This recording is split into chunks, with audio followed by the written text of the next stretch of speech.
Një shpërthim i fuqishëm industrial tronditi mëngjesin e së martës shtetin e Washingtonit pasi një rezervuar gjigant me kimikate brenda një fabrike letër në qytetin Longview u shëm brenda vetes duke shkaktuar një bilans tragjik me të paktën 2 viktima, 9 persona të zhdukur dhe disa plagosur rënd.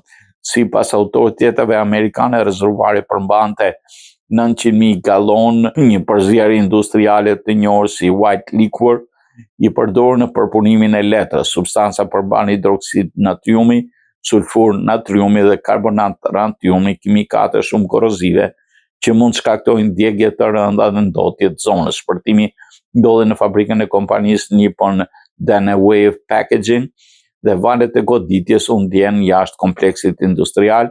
Menjëherë në vend ngjarje mbritën ekipe zjarfikësh, njësi hazmat dhe ambulanca për nxjerr punonjësit dhe për të izoluar zonën.